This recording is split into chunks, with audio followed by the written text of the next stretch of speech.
Assalamualaikum warahmatullahi wabarakatuh. Alhamdulillah, kita kembali berjumpa secara daring pada mata kuliah Dasar-Dasar Akuntansi Perusahaan Dagang untuk tahapan jurnal penyesuaian. Baik, kita ingat kembali tentang siklus akuntansi yang sudah kita lalui bersama pada pertemuan sebelumnya, yaitu yang pertama jurnal umum, jurnal khusus, kemudian transaksi dari jurnal tersebut kita posting ke buku besar utama dan pembantu, kemudian saldo masing-masing dari akun di buku besar kita salin di neraca saldo. Nah, untuk tahapan berikutnya yaitu jurnal penyesuaian. Jurnal penyesuaian ini tujuannya adalah agar laporan keuangan yang dihasilkan pada akhir periode akuntansi sesuai dengan keadaan sebenarnya.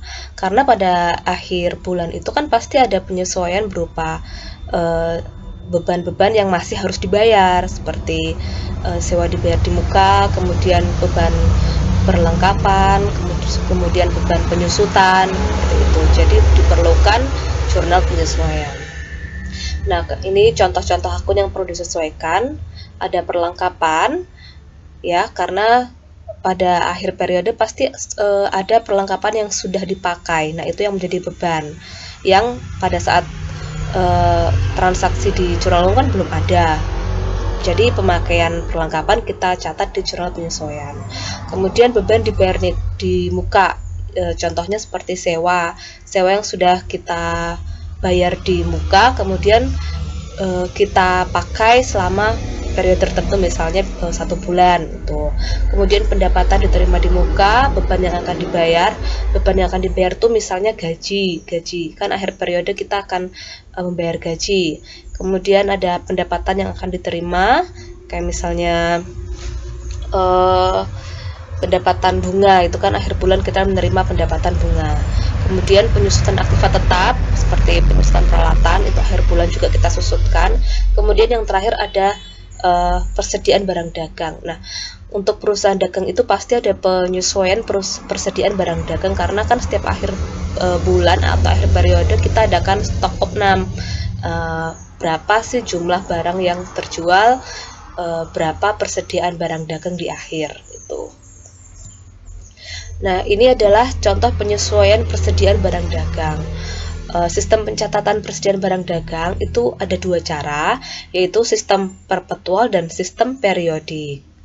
Nah, untuk sistem periodik itu nanti ada 2 pendekatan, yaitu pendekatan HPP, harga pokok penjualan, dan pendekatan ikhtisar laba rugi.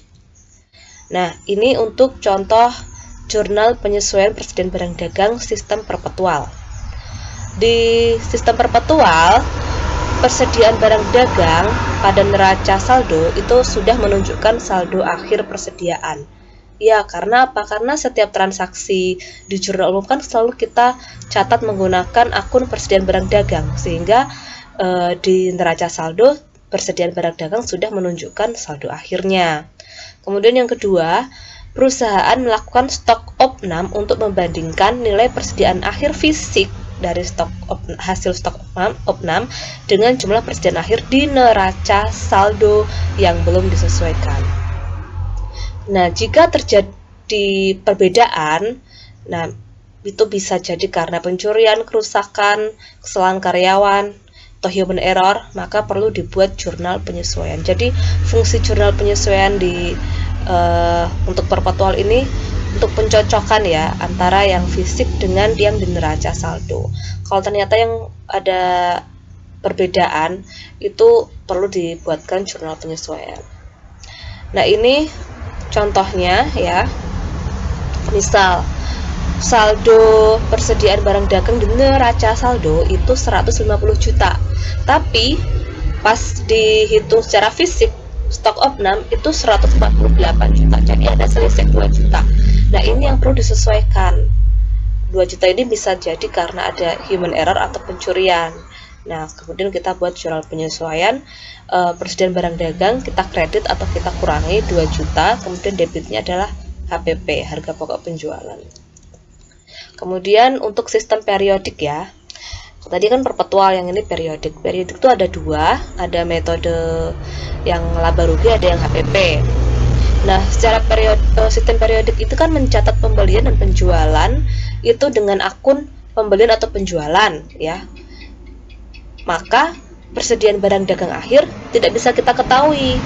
Oleh sebab itu, diperlukan perhitungan fisik barang dagang untuk mengetahui saldo persediaan barang dagang akhir.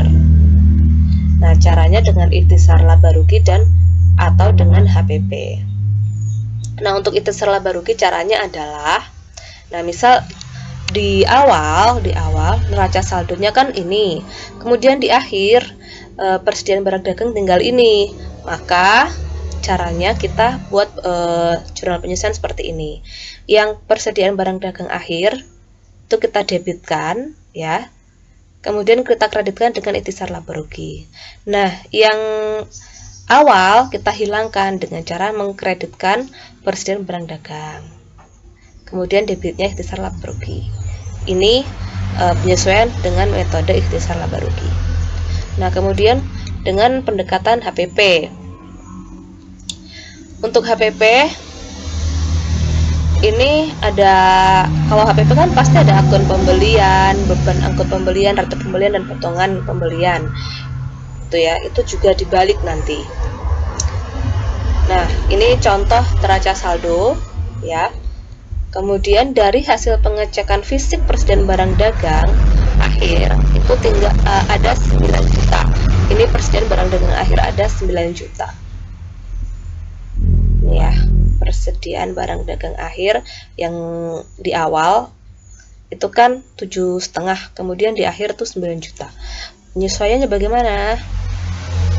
Nah, caranya yang akhir itu kita munculkan debit 9 juta, kemudian yang awal kita kreditkan atau kita hilangkan 7,5 ini ya.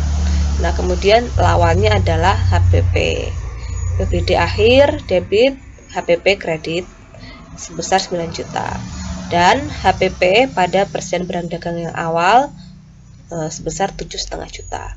Nah, ini untuk yang PBD. Kemudian jangan lupa akun-akun seperti pembelian, ini ya, pembelian, kemudian beban angkut pembelian, retur pembelian, potongan pembelian, itu juga kita balik, kita sesuaikan ya. Ini kita hilangkan ya, pembelian, beban angkut pembelian kita kreditkan. Ini kita lawannya kan awalnya kan debit, kita kreditkan. Ini juga awalnya kan kredit, kita debitkan. Lawannya adalah HPP.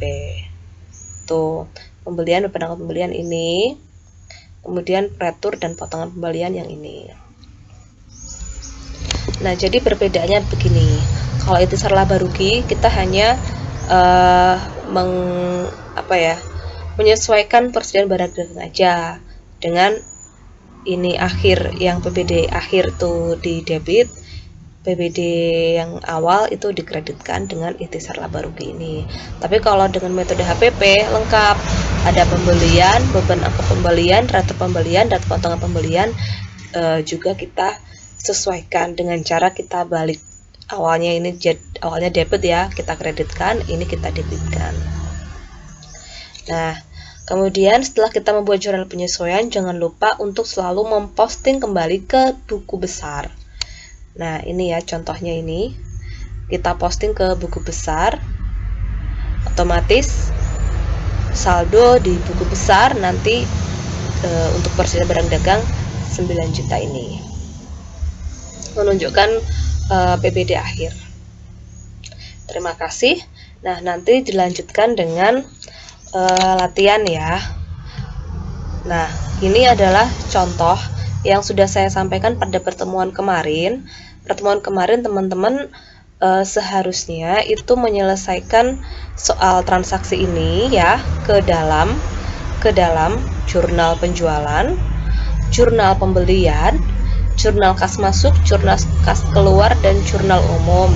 Kemudian diposting ke buku besar utama dan buku besar pembantu, dan dibuat daftar saldonya. Nah, untuk pertemuan kali ini adalah jurnal penyesuaian.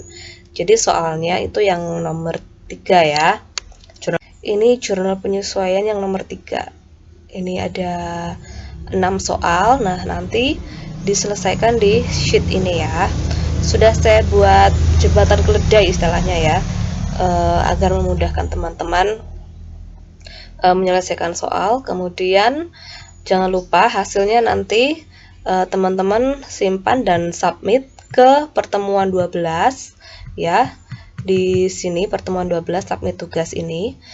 Dan di sini juga sudah ada panduan ya untuk membuat jurnal penyesuaian. Kalau pemakaian perlengkapan tuh jurnal penyesuaian seperti ini kayak gitu. Nah, nanti teman-teman submit paling lambat Selasa 10 Mei 2022. Kalau pertemuan kemarin belum dikerjakan, langsung dikerjakan saja satu file dengan jurnal penyesuaian yang tadi. Gitu. Terima kasih atas perhatiannya. Wassalamualaikum warahmatullahi wabarakatuh.